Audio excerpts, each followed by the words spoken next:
Alright, I am Jay Playful, and my last stream ended early, so we've got a bonus stream of Citizen Sleeper 2. Now, I played Citizen Sleeper already. I had a pretty good time with it. It didn't really grab me like some other games. It's not my normal kind of thing, so I just kind of gave it a shot. I did enjoy it, and we're going to go ahead and give number 2 a shot, and we'll see what that's like.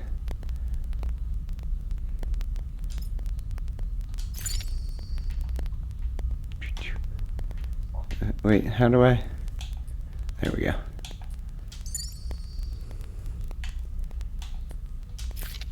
Okay.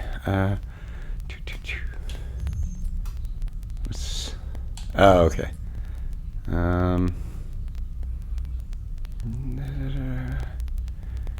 Interfaces physically fragile. High level physical endurance. They struggle with intuition. Okay, so that's what we want. I always want the high endurance.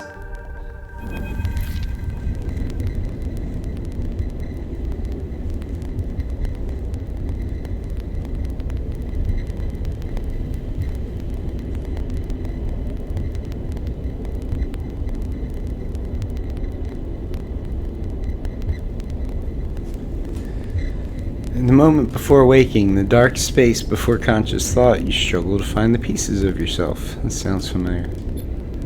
Usually these pieces come with a particular cadence, each appearing sequentially like the boot process of an old terminal. First your body, artificial, compromised, but relaying sense data all the same. Then it's context, the breeze of air filtration, the soft contact of your birth in 0G. Then emotion, coming into focus, coming into your body, bringing with it that first instinct, the one that has framed your past 100 cycles. Fear.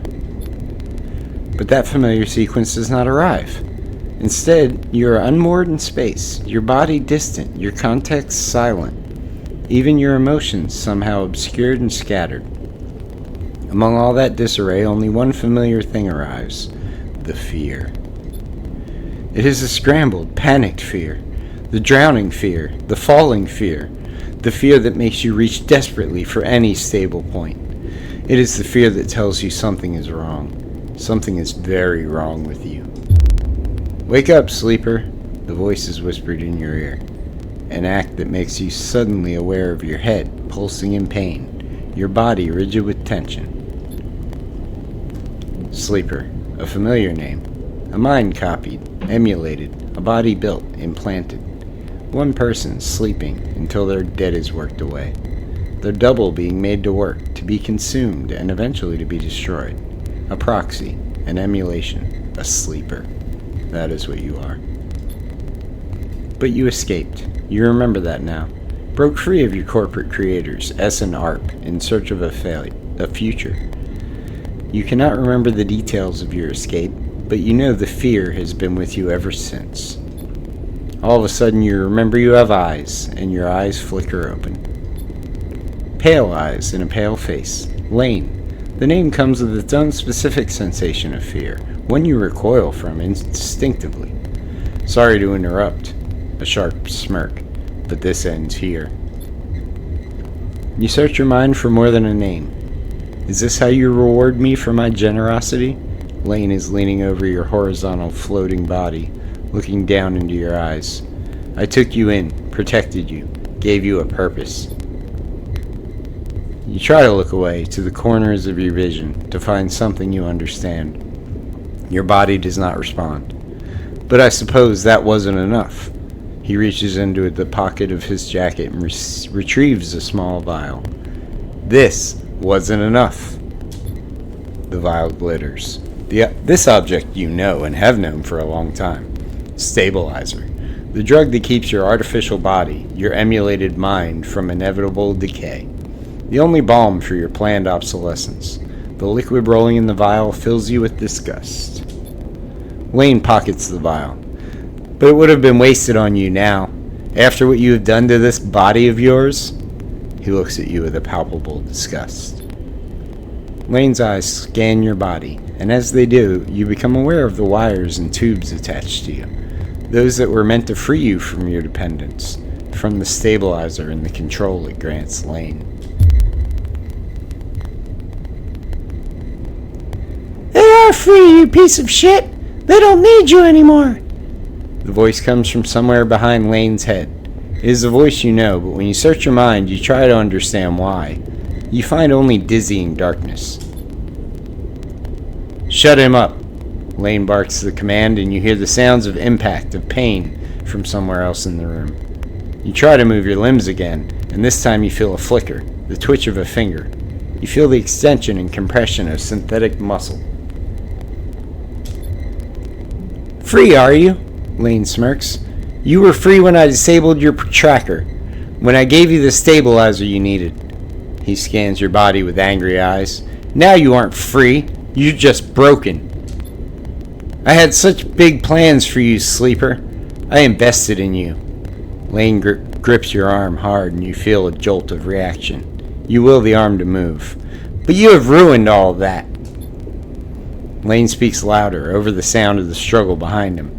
I will try to preserve your body, of course. I have my own uses for it. But your emulation? You feel one of his hands searching behind your head.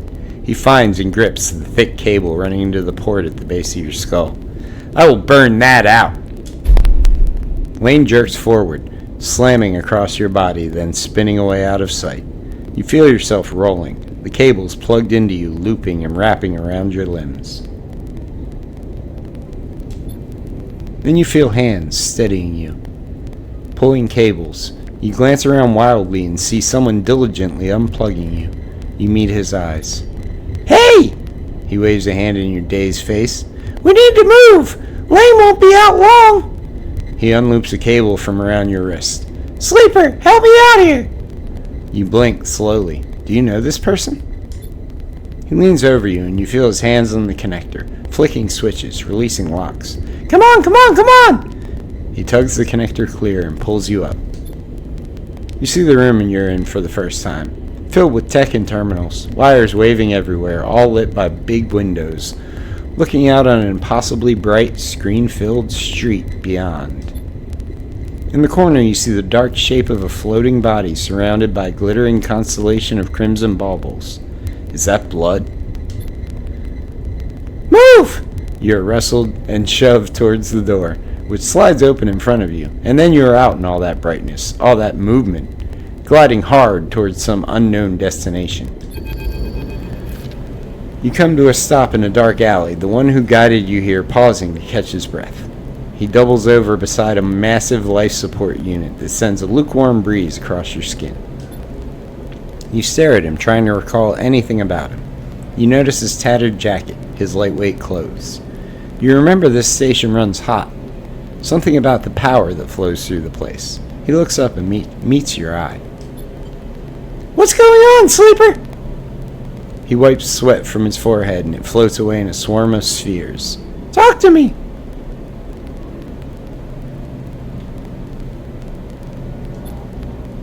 You see a concerned frown cross his face. Don't mess with me, Sleeper! That's not funny! He comes closer, eyeing you carefully. What station are we on? He narrows his eyes, waits for the answer.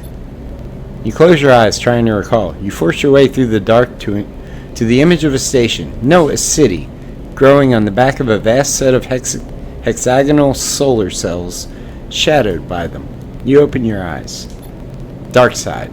The word leaves your mouth like an exhale, an instinct.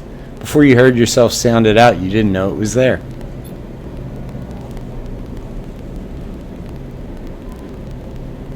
He sighs.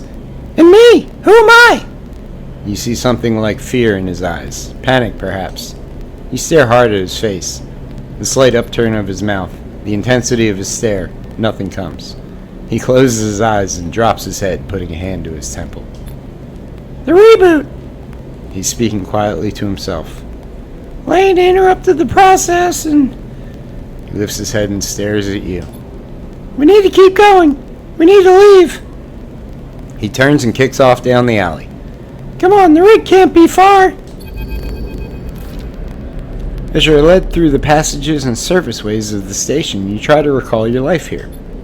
The texture, the temperature of Darkside feels familiar, but you struggle to pin specific memories to it.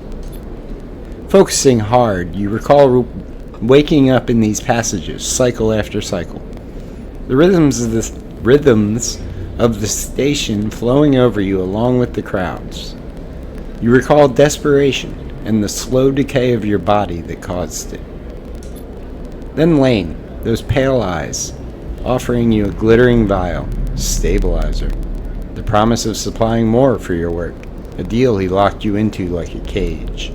There your memory fails you, but in the dark beyond that moment, the residue of panic, of fear, remains. You were Lane's prisoner, Lane's plaything. You shudder in the cold passage. Wait! Your guide holds up a hand and you stop your glide using the wall. Ahead you see the tunnel opens up into a wide open bay with a few doors leading to cylindrical tunnels, the docks. They're watching the rig. He nods towards the docks and you see one of the doors has a couple of figures flanking it.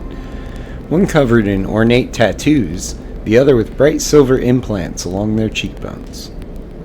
Utsubo! Lane's guys! He looks at you and shakes his head in frustration. All this, it's not coming back to you, is it? Something catches your eye and you see he is playing with a coin, nervously turning it over and over in his fingers. He sees you looking and slips it away. He places a hand on his chest. I'm Seraphin, alright? He looks pained when he speaks. Lane, he was our captor. Both of us. We did this so we could escape. We needed to reboot you, to break your dependence on stabilizer. He pauses. You know what that is, right? You nod meekly. But Lane interrupted me back there and the reboot didn't complete and... He sighs and shakes his head. We can still make this work. He looks back at the docks. I'll lead them away. You get the docking bridge open. If we make it to the rig, I know how to get us in. Got that? He searches your face for a sign of recognition. Get that door open. He pats you on the shoulder. I know you can do this. I know you can do this. Seraphin kicks off hard and glides into the docks. Over here, shitheads! He bellows to the guards as he barrels through. They immediately push off from the wall, giving chase.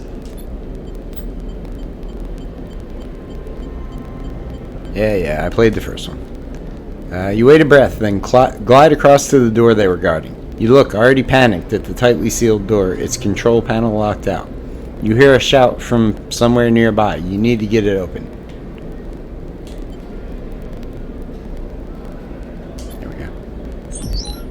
Sweet. You shift to the central access panel and wrench it open. It only takes a moment to understand the mechanism, and you reach in and snap the locking axis, the door popping open with a hiss. Go! Seraphin flies past you through the doorway into the docking tunnel. You turn to see the two guards approaching fast across the docks and quickly glide after Seraphin.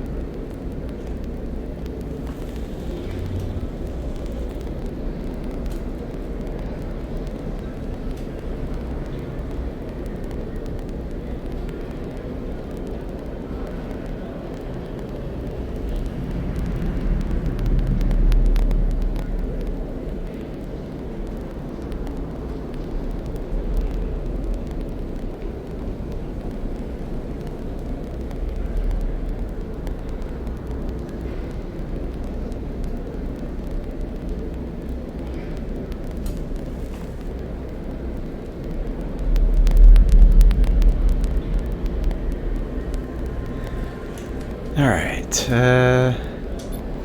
Seraphin is already at the rig's door, inputting an entry code.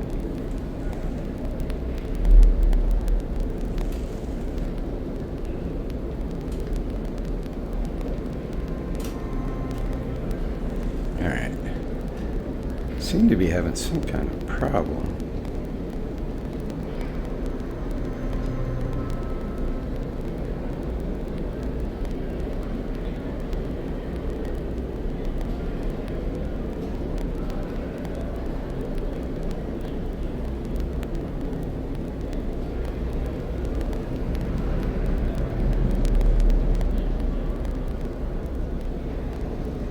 Alright, I don't know what happened, but it appears my stream might have cut out for a little while there. Alright. The rig's door scissors open and you both rush inside.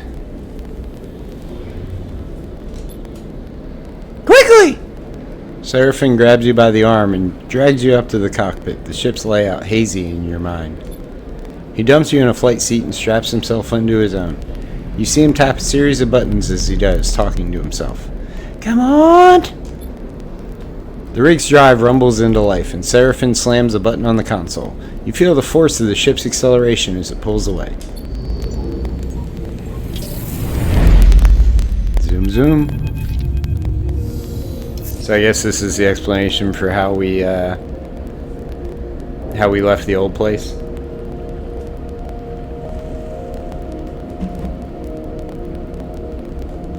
Alright. As the ship glides into place on the connecting bridge, its automatic systems nudged there by the port's docking protocols, you feel a sense of relief. Seraphim burned hard out of Darkside, and you dropped in and out of consciousness in your seat as the rig made its way across the belt. But now, with open space between you and Lane, you feel fresher, more awake. Seraphim breaks the silence. We're good, Sleeper!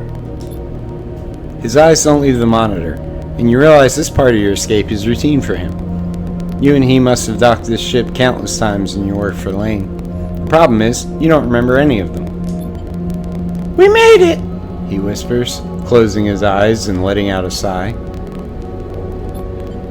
He turns and you see a pained look on his face, as if remembering something difficult.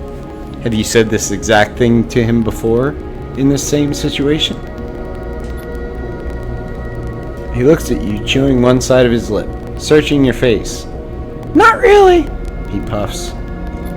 How do you puff? I don't know. Seraphim reaches up, flicking through a set of switches in a practiced fashion, completing the shutdown. You watch, a little frustrated with your own uselessness. Running the rig, you realize, is just another thing you've forgotten. A clunk that runs through the walls of the ship is followed by a short percussive alarm tone from the pilot's console. Docking complete. Seraphim kicks off from his seat, twisting as he glides past you toward the back of the cockpit. His hand finds the rails on either side of the door, and he pauses, facing into the corridor beyond. He turns back to you, backlit in cold cyan. We need a plan. He glances around. Lane's not gonna let us slip away quietly. He sighs. Let's hide. Seraphim glances around. I hope you don't mean on the rig. He smiles a little, his teasing still a little unsure. His smile fades. Maybe, but on the approach, Hexport looked like a pretty small place to disappear into. We have bought ourselves some time. He glances through the cockpit window at the blinking lights of the station. You may not remember Hexport, but I do, and there are plenty of opportunities here for us, if we can keep our heads down. He turns back to the corridor. That's what we'll do. He pushes off and glides toward the main lock, and you follow, pulling yourself along, hand over hand in 0G. We already emptied the tank on this thing. He slaps a hand against the ship's insides. So, we need to refuel, and that won't be cheap. But if you and I know one thing, Sleeper, it's how to work. I'm gonna get myself reacquainted. See if I can turn up any old connections. People that might throw us an easy contract. You Glances back over his shoulder. You keep out of trouble. Seraphim stops at the airlock. Stopping the reboot halfway through. He pulls a worn crew jacket from a locker and starts pulling it on. We don't know what that did to you. He jams an arm into a sleeve. I don't want you passing out in... He stops.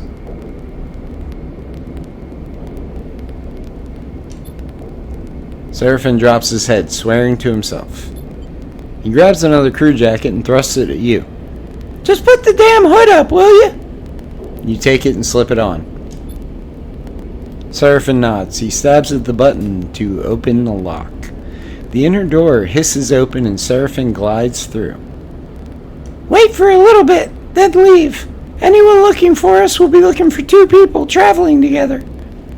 He looks at you in your worn crew jacket, a limited disguise for what is clearly a sleeper. We meet back here later. Any trouble? Same thing. Meet here. He surveys your disguise again and shakes his head. This is a shitty idea.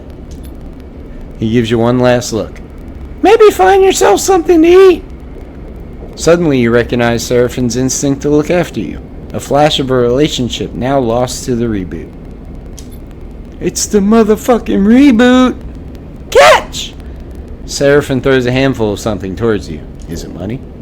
You manage to grab the projectiles, and when you open your hand, you see a stack of cryo chits. Those should get you some food. We'll need some more for fuel and supplies. He grimaces. That means odd jobs on the station for both of us. Seraphin kicks off and glides down the docking bridge. Don't go too far, alright? He shouts as he leaves. Take it slow. And with that, he's gone, leaving the connecting bridge and heading into Hexport's docking concourse. You wait for a moment in silence. You try to think ahead to what might be coming. You'll need work, that's the first step. But what then? Lane will be coming eventually. The sooner you can put some distance between you and Hexport, the better. So that's the plan. Rest, resupply, and run. You shake the thoughts from your head and pull the jacket tight. Let's see what Hexport has to offer.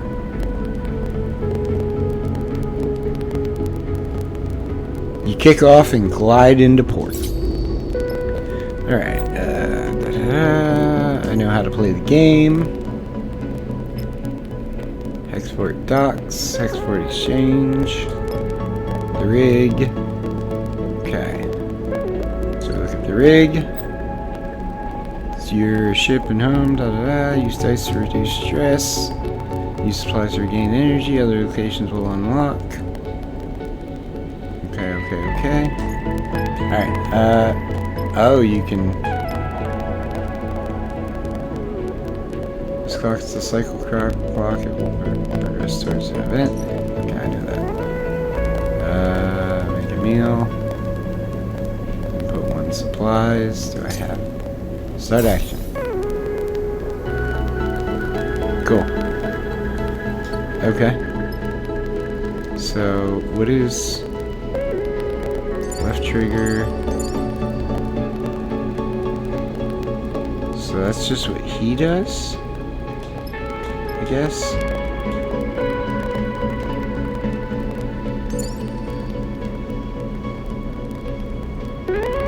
Alright.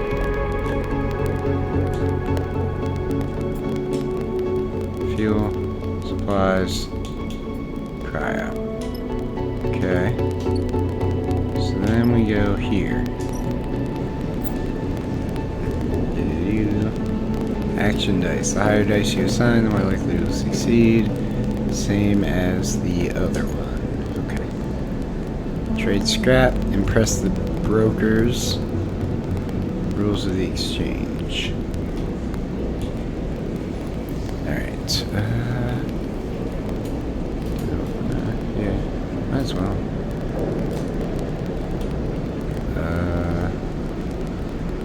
Does it not?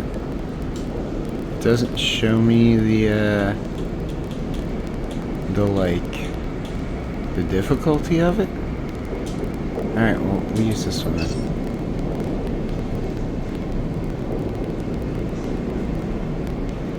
Should be fine. Use progress the clock. Okay, cool. Right. So that's not where we were trying to go, I guess. Chat to cruise, explore the docks. Chat to cruise. Let's use that one.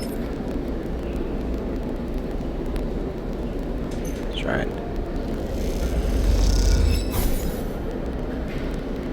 Neutral outcome. Okay. Huh. Alright. So, I know there was, like, definitely a bit with...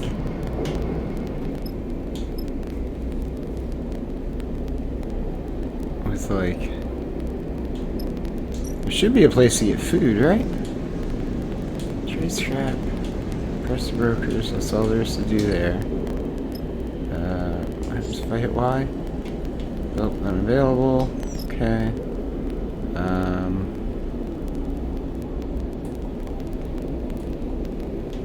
Okay, that's that. B is rig. Okay. I always forget, like, what I'm supposed to be doing in these first little bits. Alright, so let's try to trade scrap. Let's see what happens.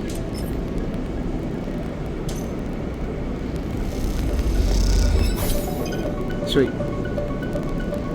New location discovered. Look at that. Export trade hall. Buy fuel, buy supplies. Do I have... How much cryo do we have?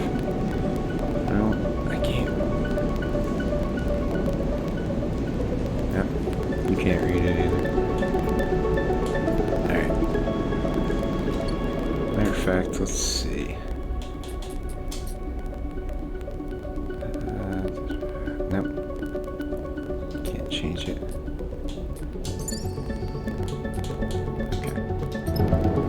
Okay. Alright, so go over here. We have cryo. Cool. Supplies. Okay. So let's try a dice here. Try and explore the docks.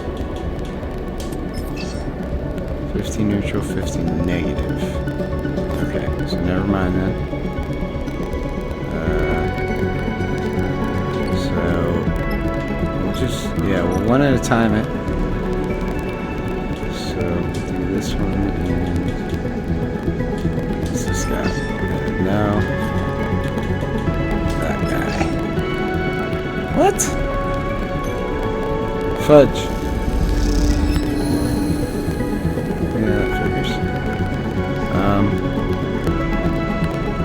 But I did that, so that's cool, right? New location discovered. What's the new location? Oh, canteen. Need the canteen. I don't have the cryo. I used the cryo for supplies. Alright, that's right bumper. That's character screen. You can do stuff once you have points to do so. Cool. And no active drives. Is there something that we can... Rest and recover.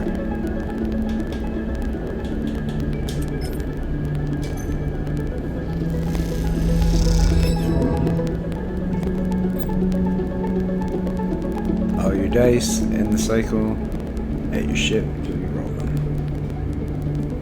Just like I always do. In cycle.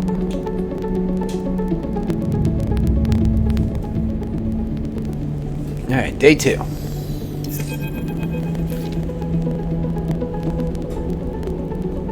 We're in trouble, Sleeper! Seraphin leans into the bunks as you're getting up.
Alright, well, hopefully the stream isn't cutting out too bad. I'm noticing that it seems to have gone off and back online.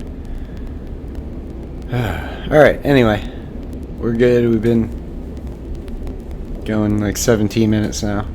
And no interruption. Without further explanation, he disappears down the corridor towards the rear of the ship. You drift out into the passage, pulling on your clothes and glide down the length of the rig, the cool air making you shiver. Seraphin is a silhouette silently leading the way. He stops at the far end, diverting through a side door, shooting you a glance as he does. You find Seraphin inside, holding one of a tangle of arm-thick tubes that are waving in the zero-G engine room. You know what these are?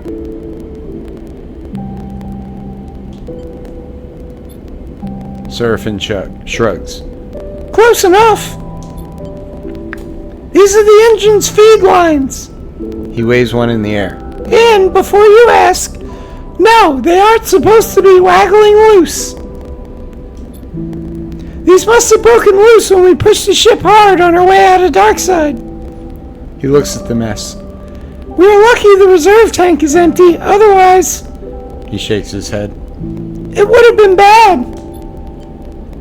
But... He pushes the pipe to the side. No feed from the reserve tank means that the rig's range is limited to the local region only. He thumps the large lumpen housing of the engine. Lumpen? This thing can't take us anywhere far. Seraphin sighs. That's the short of it. Seraphin whacks the engine housing again, harder this time. Just not been our run of luck. He turns and starts gathering the tangled feed lines, his frustration evident in the violence of his movements. We will need a new set of these, that's for sure. He starts forcing them into a crate. So, how about you try to track them down? I'll take a look at things here and see if I can figure out another fix for the reserve tank. He glances up from his work. From what I've heard on Hexport, Factory Row is the place to find ship fitters. Maybe you can do some recon while I sort this place out. It's on the other end of the station. Seraphin keeps working. Wait! Seraphin pauses, seemingly unsure. There's something else. He drops the feed lines and they float, waving in the air like tubular seaweed. I've heard word that Lane's on the hunt. Also, I'm starting a band called Tubular Seaweed. He frowns. A message went out everywhere in the local radius of Darkside. He's looking for us. You said it.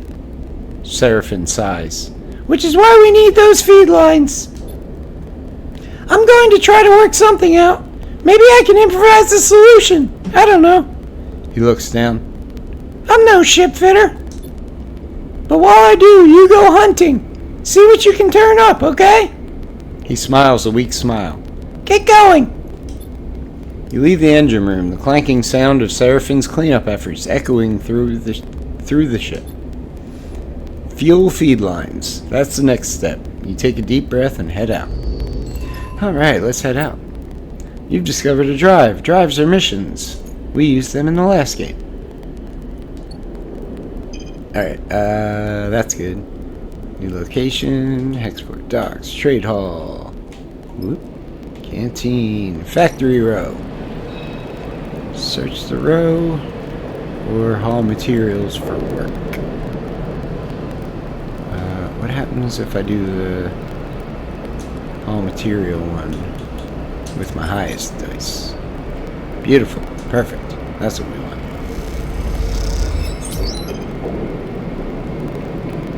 And then let me try it again with a 2. Yeah, that's still 75% positive. Keep it rolling. Cool. Trusted supplier. I'm a trusted supplier. Factory Row howls as you glide through its cramped passages. Whatever its many bays and rooms once were, they now serve as containers for industry of every kind. Whirring manufactories precisely engineer components with rapidly shifting arms, while scrappers hammer incessantly at bent ship plates. Everywhere you look, there's energy and activity, and for good reason. Hexport itself is built on the derelict fragments of its solar reflector. And even the small amount of energy generated by its remaining mirrors is enough to power a city of machines. It's familiar to you, of course, in a strange, far-off way because of Darkside. That place and your memories of it are a muddy haze, but it's hard to forget the glint of its hexagonal reflectors, 10 or 20 times more in number than Hexport's, and that wild, flickering city growing on their back like a tumor. It's not a tumor. In comparison, Hexport feels provincial, but deep in Factory Row, you could almost be back in Darkside.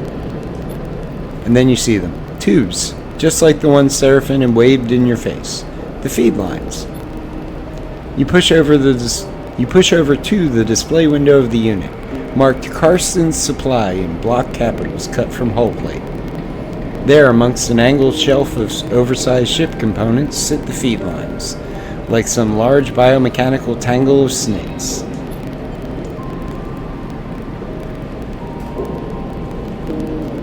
You slip inside, where the sound of Factory Row is a little screened, and spot a large figure working at a bench. Hunched over, concentrating, it seems he doesn't notice you enter. A sharp eye glints as the figure looks over his shoulder. "Can I help you?" His accent is heavy, but unknown to you. There's a sharp clink as Carson places his tools and the component against the magnetic plate on the wall. He turns with surprising grace and begins cleaning his hands on a cloth. Those sharp eyes scan you, but Carson's thick-set features do not betray the results of his assessment.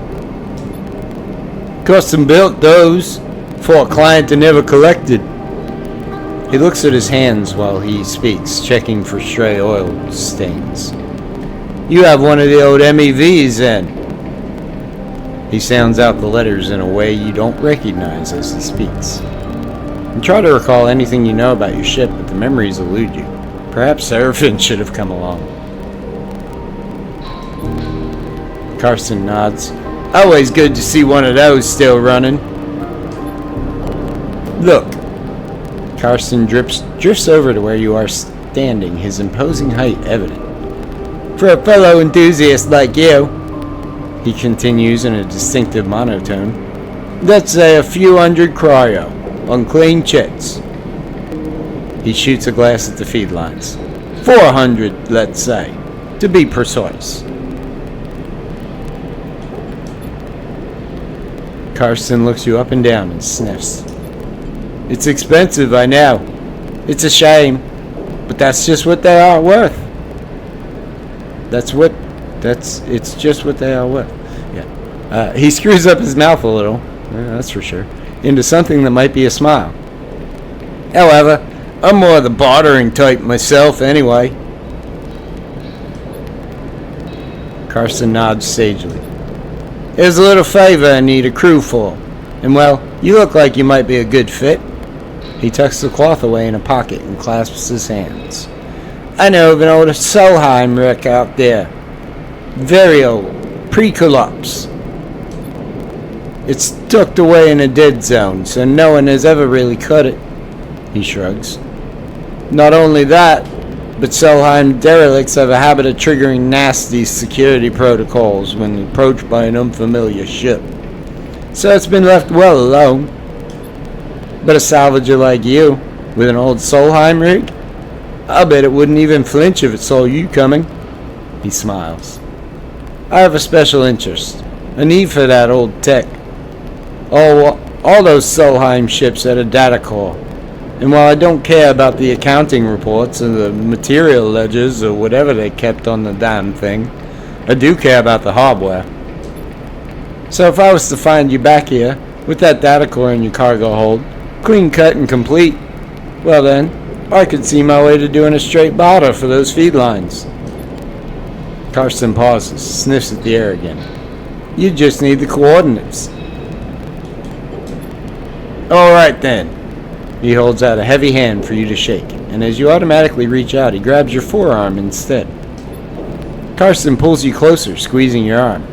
Let's keep this one in between us, alright? He half smiles, his face huge and close. It's our deal. Before you can respond, he thumbs a little drive into your palm. Those coordinates. And then he lets go of your arm with what you swear is a wink. You take a moment to gather yourself, and by the time you do, a whirring fills the air, Carson having returned to his workbench.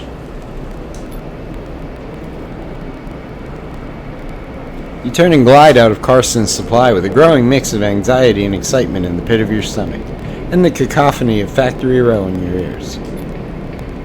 A contract. Seraphim might even be impressed. You look at the drive in your palm and smile. This could be a route out. You think of leaving this place behind in possession of an improvised ship, too. Improved ship. Suddenly, a small but firm hand falls on your back, an equally small voice coming with it. Hey, wait up! You turn in the passage to see a young woman, her hair waving from the rapid glide she clearly just came out of to catch you.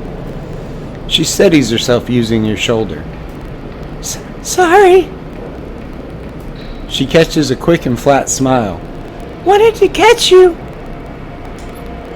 I'm Junie. Her dark eyes flicker around nervously. You notice the portable terminal she carries, something data scrapers call a deck, and her backpack full of components and trailing wires. Carson. She starts, still catching her breath. He sent me to grab you. She smiles, that flat smile again. Wants me to come with you on that job. Her eyes shoot down to the drive in the palm of your hand. She smiles again. She nods. That's what he said. Carson's always sending me on things like this. I guess he wants me to help you out. Keep an eye on things. She pauses. I can be pretty helpful. So... She looks around the passage. Should I meet you at your ship? And you can tell me when you're ready to go? Okay, great. Her eyes light up. She notices she still has her hand on your shoulder and takes it off. Junie pushes off and waves. Looking forward to working with you. She calls back as an afterthought. You watch her disappear down the passage. Things are getting complicated already, but at least you have a contract and a way to get the feed lines. Junie clearly works with data based on the gear she was lugging around, which might make her useful when it comes to pulling out a data core. But the question is, what does she get out of it? And why didn't Carson mention her sooner? You consider your options as you head back towards the rig. I don't know about this, Sleeper! Seraphim looks nervously out the rig's windows as you finish explaining Carson's deal, as well as Junie's offer of help. If this job was easy, Carson would have done it himself already. That means there's a catch. He frowns at the stars. And there's definitely something going on with this Junie girl. He shakes his head. No doubt. Seraphim shakes his head. And we desperately need help on a job like this. What if Seraphim narrows his eyes. we could get the cryo together to buy the feed lines? I found a contract board at the exchange further in the station. He gestures towards Hexport. We take on a job? That might get us some of the way toward buying those feed lines.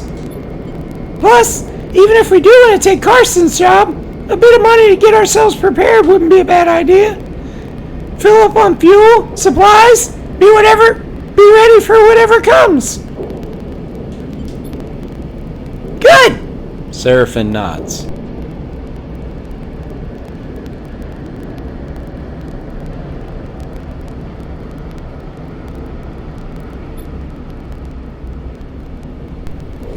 While you're at it, you might want to see if you can scare up some freelance crew, too. Seraphin shrugs. Many hands make light work, and all that. Or we stop messing around, we take Carson's job right now, and get it done before he can think twice. Seraphin yawns. Seems like a whole set of bad options to me. Either way, I've still got work to do on the drive. Seraphin nods a farewell, heading back to the engine room. Let me know what you decide. For a moment you pause, letting the haze of plans and ideas settle in your mind. Suddenly you curl up, pain shooting along your spine. You grit your teeth, your muscles lock tight. Your vision narrows as you squeeze your eyes shut. You feel a shift, as if some connection is broken. It's almost impossible to describe, like you are floating away from your body, dispersing, dissolving. There's nothing familiar in the pain, nothing to hold on to. You grit your teeth.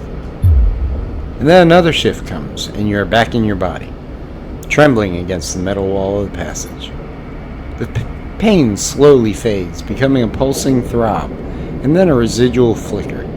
You flex in 0G, stretching out the tension. There's a strange sensation of distance that persists beyond the pain. A disconnection between your body and yourself. A flickering numbness that refuses to recede. You wonder if the reboot has done something to your body, or if this is some new sensation you will have to live with indefinitely. It strikes you that you know so little about the body that houses you. It could be moments away from collapse, or it might persevere for countless cycles like this.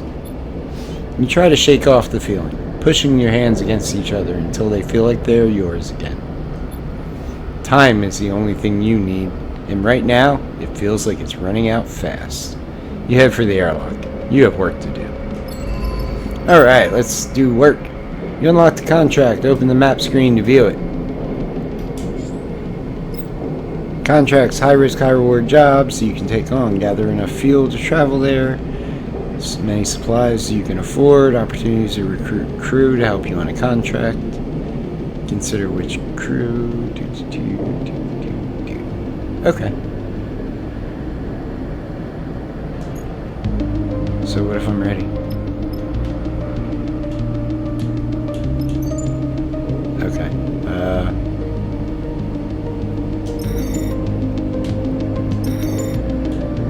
Oh, I need fuel. Okay. So what about this? So raw scrap to get what? I get cargo. I need fuel.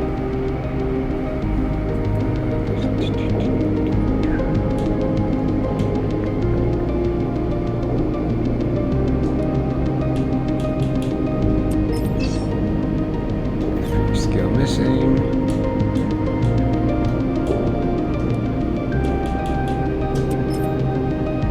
Engineer skill found. Let's do that one. See what happens. Well, that sucks. Oh well. Now I have any raw scrap. And Carson supply, contract board. Cryo. Moment. Canteen. Yep, canteen. I don't have enough cryo for that either. Trade hall. What do we got? Nothing. Oh, that needs cryo. Wait. Yeah, there we go. Can I do it again? Yeah. So I need 3, right? To do the mission thing? Nope. Okay. So I need to find a place to do missions. Of some sort. Engage or Intuit? I think I have the engaged skill, yes. 50-50, that's fine. Alright, cool. New location discovered. Look at that. Let's check this new location out. Ben's Fry. That sounds like it's a Futurama reference. Yeah, why not? Yeah, we lost. Lost our money. Gotta go to the rig.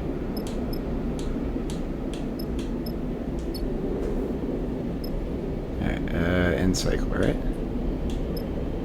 Bunks.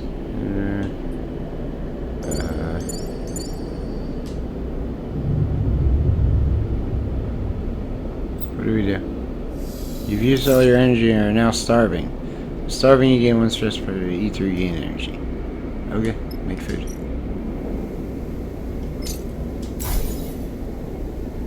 Sweet. Okay. So now, we can do some stuff to make some money, I guess. I wonder if we'll try the gambling again. Since I have a bunch of good ones. Maybe? Fuck. Alright, come on, one more try.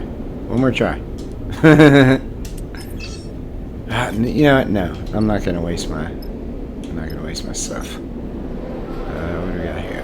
There we go. Do that one.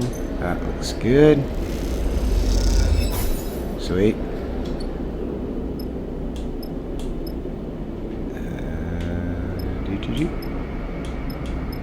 Over here. No. It's over here. What's Carson got? Feedlands, Liquidator Core. I don't have either of them. Scrap Soul. Okay. Data Fusel Shift. Interface Engineer.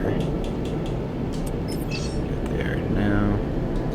I'll have engineers or interface skill. Don't think I have engineer skill either. Oh, I do have engineer skills. So that's cool. So that'll work. Should do something for me, right? Yeah, we made money. Look at that. Money's always good.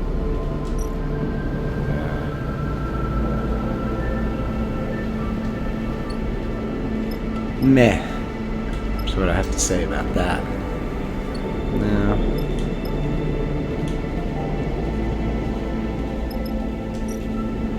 See, that's kind of the problem, is there's just not enough stuff to do just yet.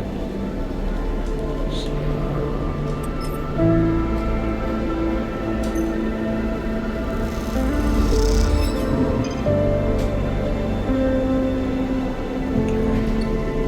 New location, warehouses. Sweet, we can definitely do that. Yeah.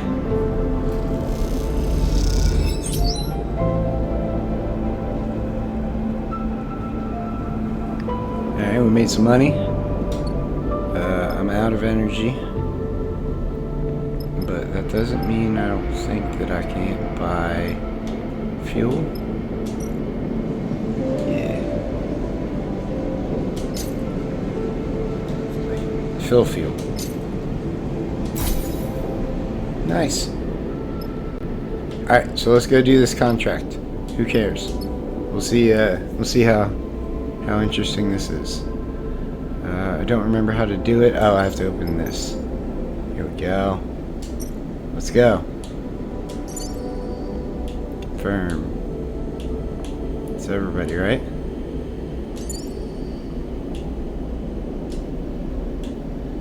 Okay.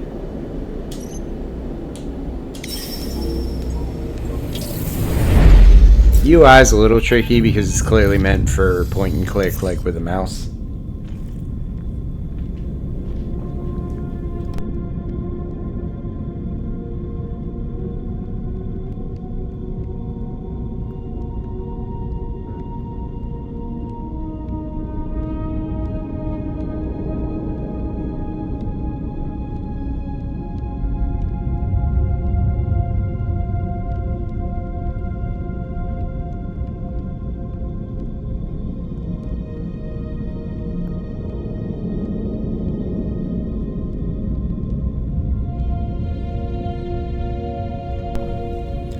The Solheim derelict fills the cockpit windows, all twisted plates and skeletal strut work.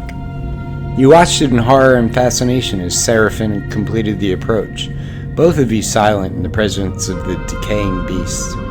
Now, as you settle beside it, Seraphim is the first to break the silence. This thing is already dead! He shakes his head. It's a corpse, Sleeper! He nudges the ship closer, looking for a place to dock.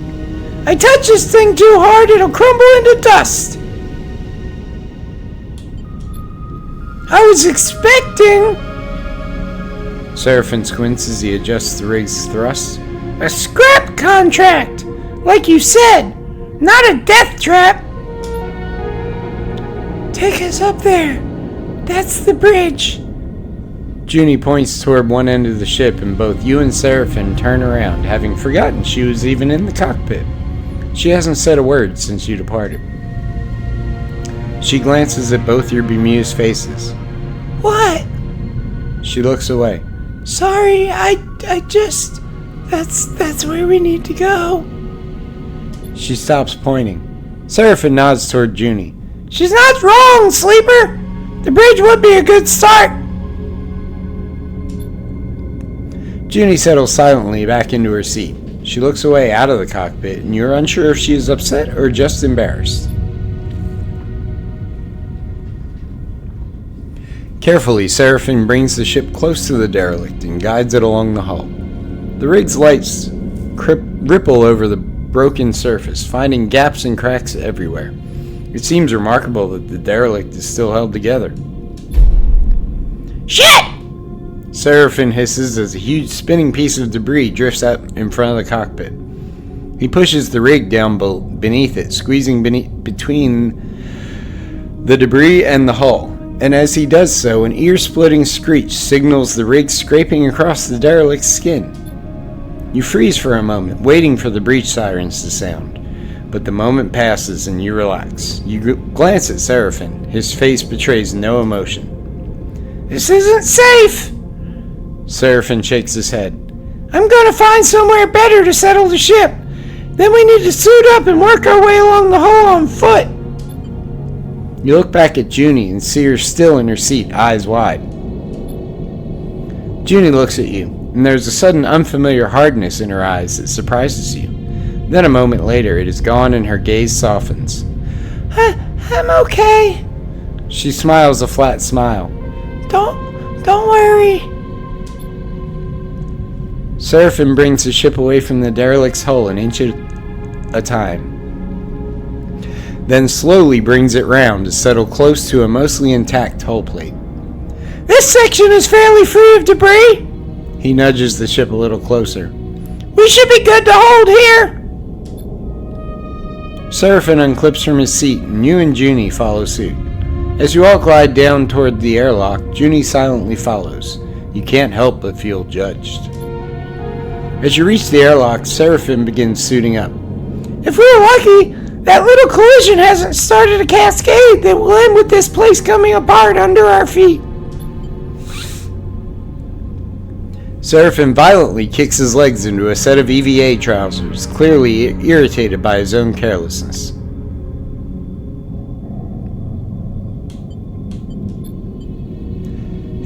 This is a delicate job, Junie says quietly, almost to herself. The data core will be fragile. She casts a furtive glance in the direction of you and Seraphim. Very fragile. Junie nods appreciatively. The rest of the preparation process takes place in tense silence, each of you considering the delicate job ahead. You suit up too, though you don't need a helmet to breathe. You slide one on and lock the seals for protection. This wreck isn't going to give up its salvage easily. You're going to have to roll a bunch of dice about it. The core should be near the bridge, maybe even inside it. But there's a lot of wreck here, and there might be good salvage tucked away in the cargo hold. Once the suits are on and the seals are checked, you cycle the lock and stare out at the vast expanse of the twisted hulk before you. Time to go to work. 2 dice for each crew member as you would assign your own dice. Pay attention to the crew skills. Okay. Alright. So, cargo, airlock, rig. Okay. So, we want this part. Lock dissection.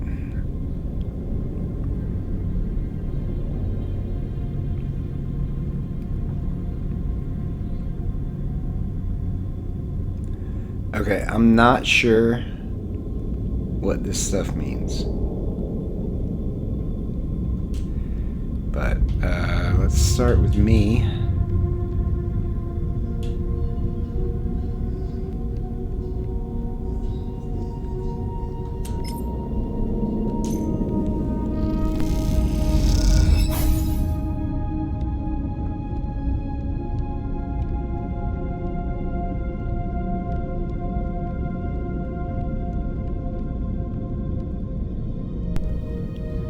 Alright, and then over here, we can do his, yeah.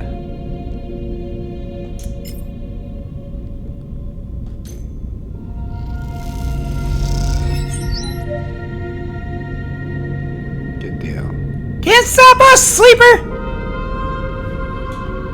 Go back over here and do my own. Yeah, 75-25, we'll take that. Okay. Just back over here and use his other one, I guess. Still 75-25. I'm ready when you are! Neutral outcome. New crisis location. Crisis-wide contract unless resolved at the crisis location. Alright. So what do we got? What do we got? What do we got? What do we got? What do we got? Hull breach.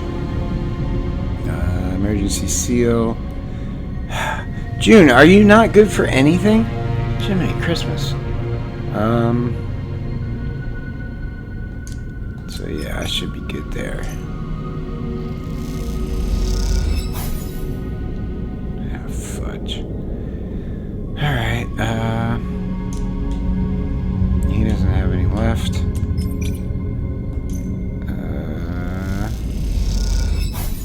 Yeah. Use your push ability to give you an edge. Pushing your crew's one stress, give you a key advantage. Current push configuration, press again. Alright, whatever. I'm not super worried about that one. I guess we check out the bay part. Nobody. Alright, Junie sucks. It appears. Because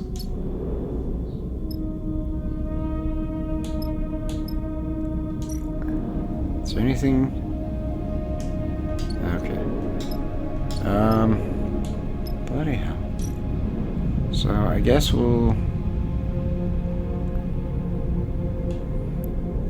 try that. Because she's got a 6.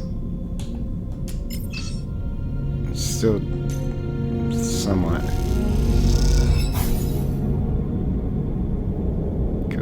Cool. That's okay. We're gonna do that one.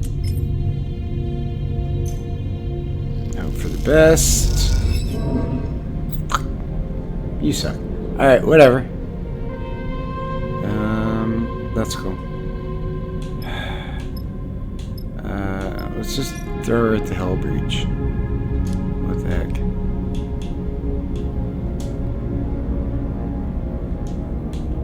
Oh, it literally won't allow it. Okay. That's crazy. Let's try her there. No, I don't think it allows it there either. But it let me do the other one, I think. Yeah, okay, it'll let me. No, I'm not sure, but we just use all the dice. Look, it worked. The bridge of the derelict lies silent. The beams of your suit lamps catch rows of terminals and clouds of glittering dust. Wires wave like seaweed, and the whole scene appears as if underwater, chaotic but still. Junie glides past you, disturbing the dust and taking you by surprise as she does. She's been a stoic presence so far, but in this moment she seems drawn forward by some force of curiosity. You watch as she bats away debris and begins checking terminals. She's already prying an access panel off of one of the more intact-looking terminals, and as she does, puffs of rust color the vacuum around her red. She turns back to the terminal and finishes prying off the plate. Then quickly, she reaches inside, fishing around for something. Her hand comes back out with a waving cable topped with a thick connector. As soon as she sees it, she slips a keyboard-sized deck out from somewhere on her person. She runs her hand across the back until she finds the right port and slots in the connector. All of this happens in a few seconds, the routine practiced and precise. It's hard not to be impressed. Junie's fingers dance across the deck's keyboard and a burst of static lights up the Solheim terminal screen. The sudden burst of light and color takes you by surprise. Junie's fingers tap away, the terminal's screen flashing with blocks of color and lines of code. It buzzes and vibrates, its long-dead systems forced back into chaotic life. Then all at once it goes dark. The terminal is dead. Shit. Junie hisses beneath her breath. Useless. You cannot tell if the insult is directed at the terminal or herself. She looks up at you, a confused expression on her face, and then scans around the bridge. I suppose. She pauses. But even from here, I can see most of them are less than scrap. The cradle with the data core can't be far. She pushes off from the terminal, gliding away from you. I'll start looking. She calls back and heads to the other side of the bridge. Seraphim glides up beside you. Everything all right? Good. Seraphim claps you on the shoulder. Seraphim stretches in his suit. I have to admit, it's nice to be back working, especially now that we're the ones who will reap the benefits. He claps you on the shoulder. Feels good to be taking our fate into our own hands. I know it's pretty rough out there, back on Hexport. And out here, we're just as likely to get shredded by debris as find the damn data core. But aren't you glad we've made a break for it? He pauses and looks down, having asked the question almost by accident. I mean, I am. I just don't want to speak for you. That's true. He looks away. This thing is going to catch up with us one day. Look. Seraphim checks his suit's wrist seals. Once we've got a bit of space behind us, once we've gone the distance, once we've gone for speed, if we even manage to get that far. He furrows his brow. Don't feel you owe me. I'm no charity case. You want us to go our separate ways? Fine by me. He meets your eyes. Just do me the favor of telling me to my face.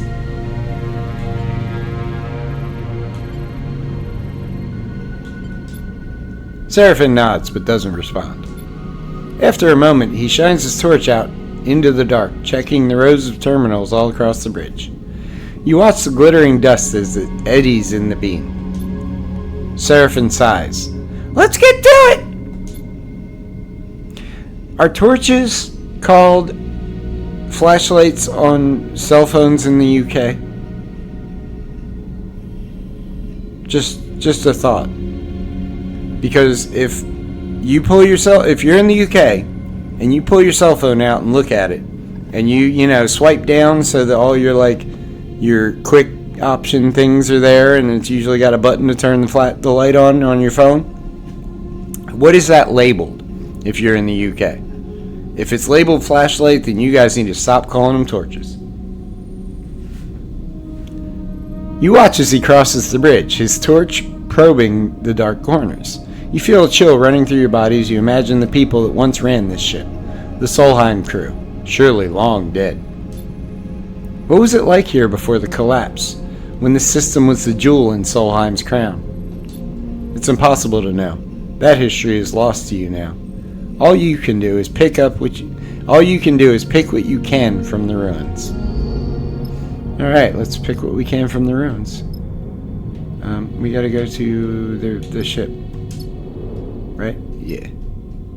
And cycle.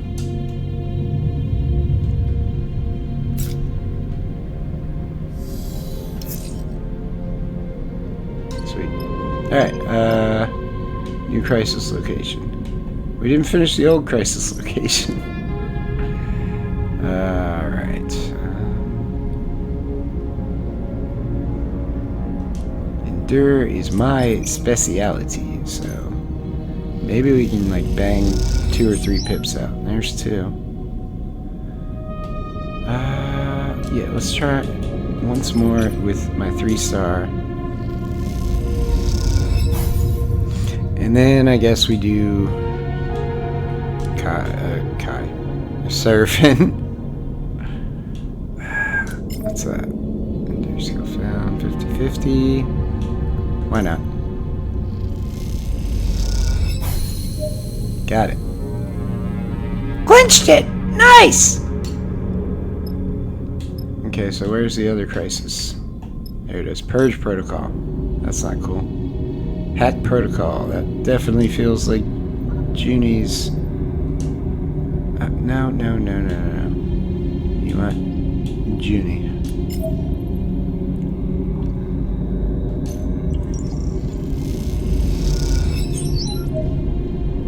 Alright. You do got it. Might need to got it again. Next turn, it looks like.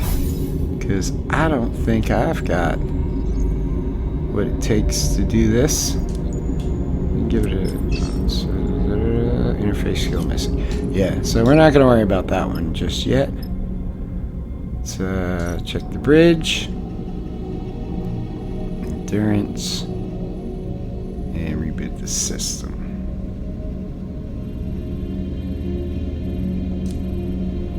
Alright, we can let Seraphim do that one. Along with me.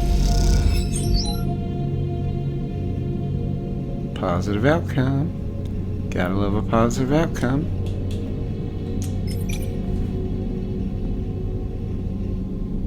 Yeah. Yeah, we should be able to bang this out. Because I think I can just... Yeah. It's fine. I'm fine. Everything's fine. Damn it. Alright, we're close though. So we can just go to the ship. End the day. Everything's fine.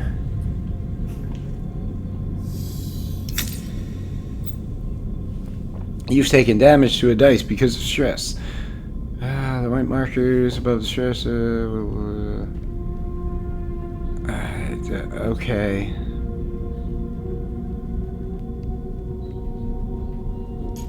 Alright. Fair enough. As long as it's not a mine, which it's not, or none of theirs. So what we want is this. We want to... I think I want to use her 4 pip dice on that one. And I took a couple more of those away. I think there might be another... No, but we can also try this. Sweet.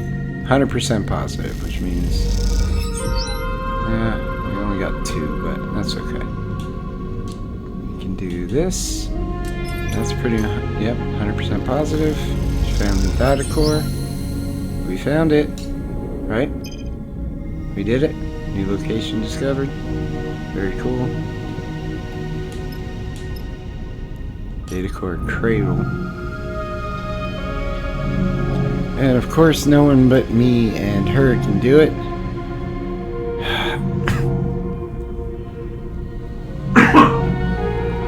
So I have to get it in.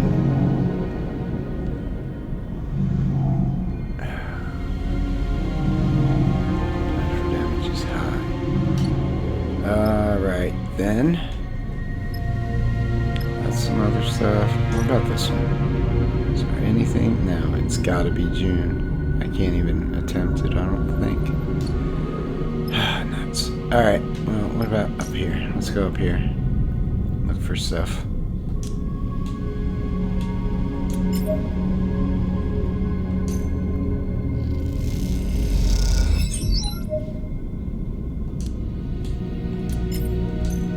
Give it a shot. Ah, shut up.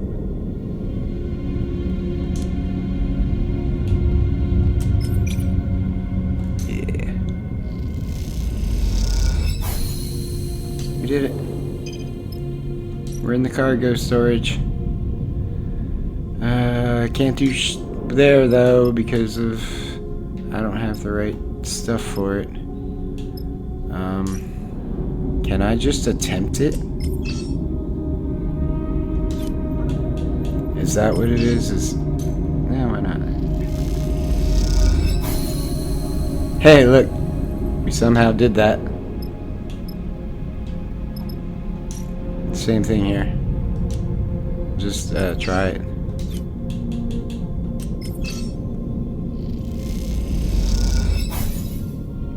Hey, look, it worked.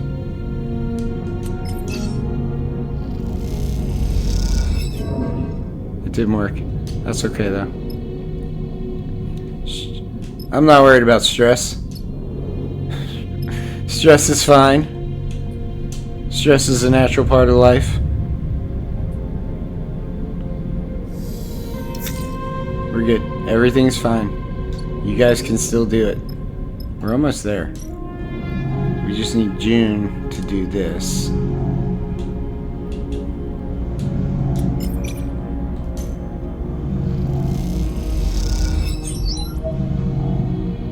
Yeah, I hope so.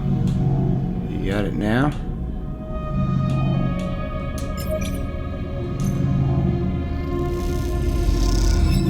Nuts. Oh, double nuts. Alright, what about me? Let's try it. Okay. We're gonna try again with the 6.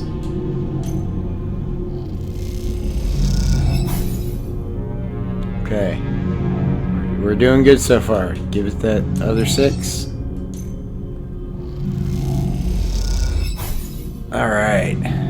Sweet, sweet, sweet, sweet, sweet. What about the 5? 5 goes down to a 3. That's 75, 25. Nuts. Let's go for it. Yeah, we did it anyway. You know what? Whatever. I've got a couple of probably bad attempts in me. Did it.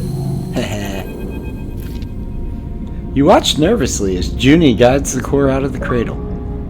A large ball, almost half your height in diameter, it glides up out of the framework that held it, connections waving loose and cut.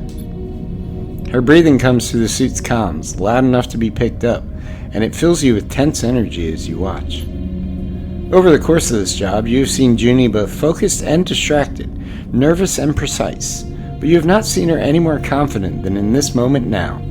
She floats beside the data core, handling it with care and skill, as if it were the vast egg of some endangered bird. She glances up and sees you watching her, and you notice something unfamiliar in her eyes. Something that you have perhaps seen in a passing moment before, only now it is no momentary lapse or change. It is set in place. You see determination. She guides the core a little away from you with one hand, and at the same time comes forward,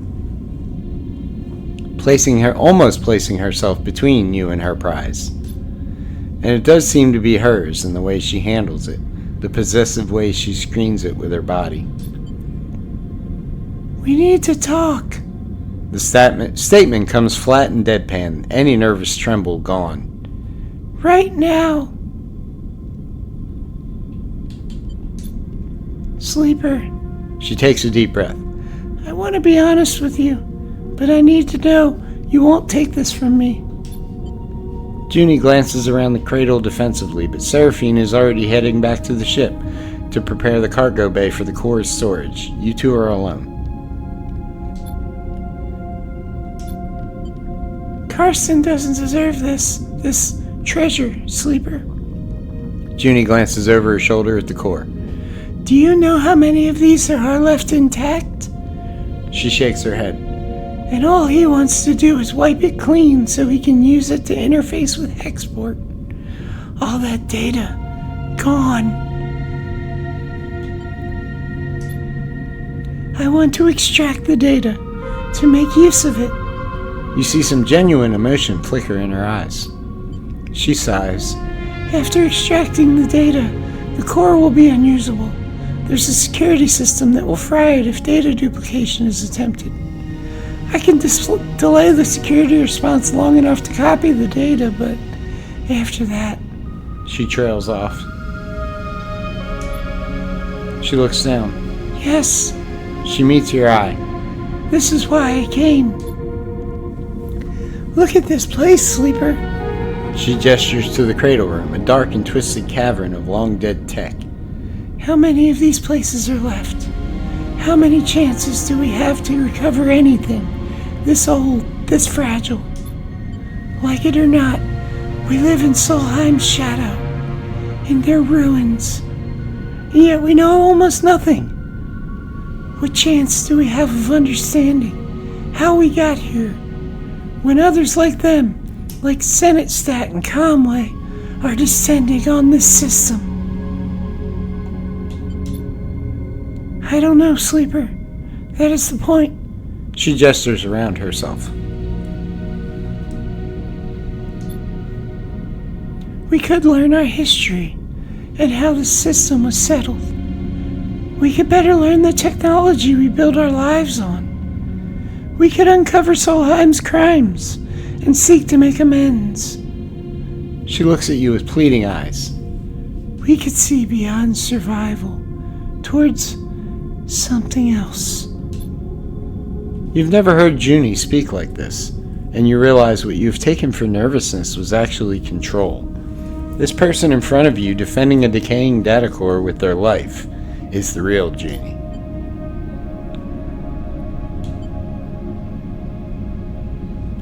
Okay.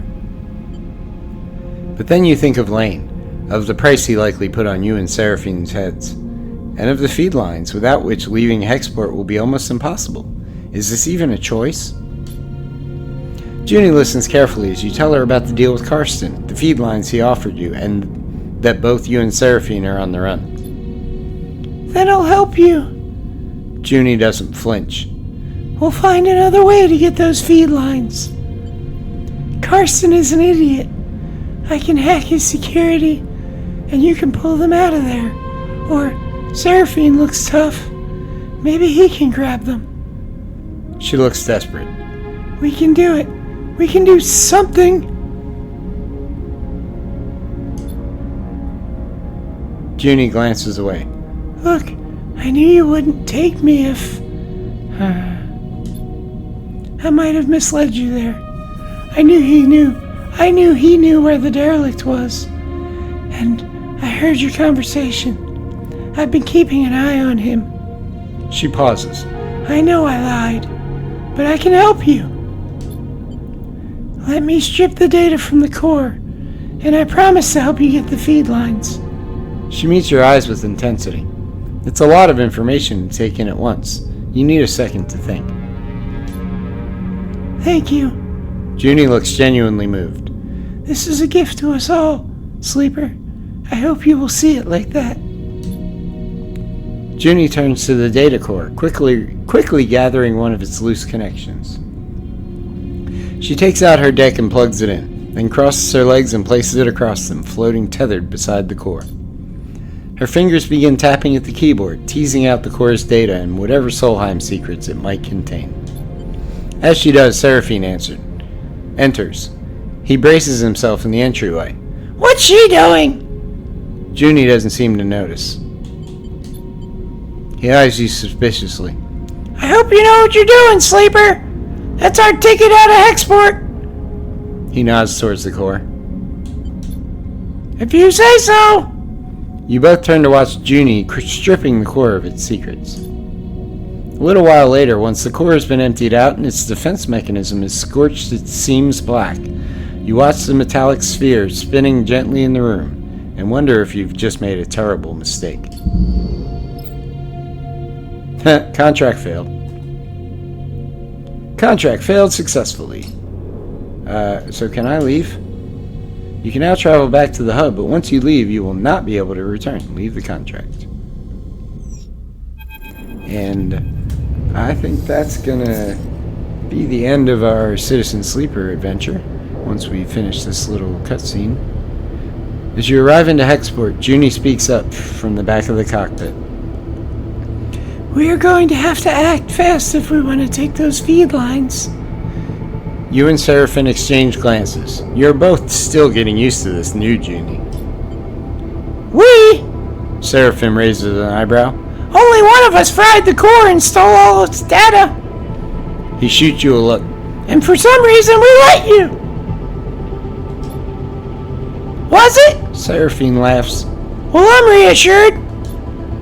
I don't think Carson's going to take kindly to the idea that we brought someone pretending to work for him on the job and let her have his prize. He shoots Junie a look. Do you even know what she's up to? Junie looks between the two of you. Hexport hasn't exactly been kind to me. You two trusted me, even though I didn't deserve it. I'm not used to that. I want to repay it. Not to mention that Carson is probably ripping you off. Even if you get enough cryo, what's to say he won't raise the price? Trust me, he's no good. I was trying to deal with Carson to get those coordinates from the moment I arrived. And he ran me in circles. She shakes her head. Seraphine is watching her closely. Even if I do take you at your word, which, given everything, seems a little tough, how do we even do this? He raises an eyebrow. You're telling me we just drift in there and take the feed lines?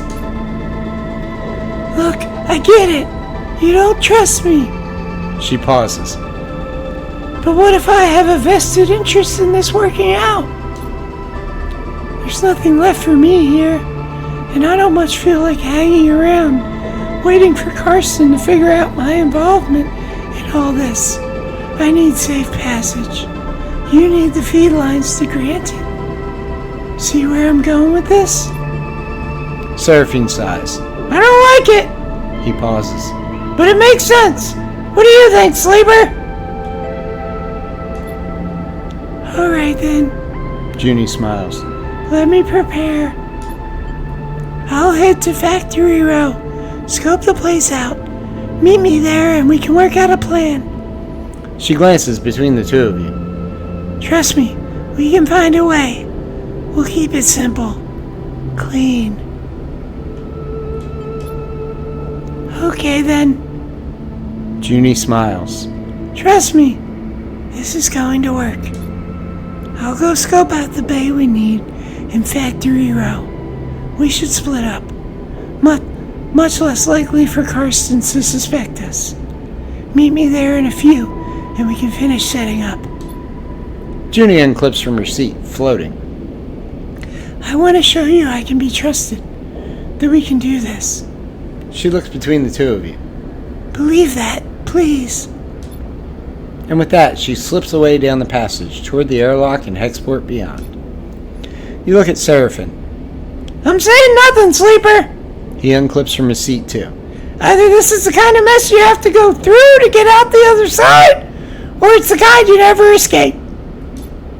Either way, we're in it now. He leaves the cockpit. You stare at the chaotic lights of Hexport, and you wonder if anything in the Starward Belt ever runs smoothly. Wah wah. And that's going to be it for our adventure here tonight. We will return tomorrow with something completely different. I've been Jay Playful. Y'all have fun out there.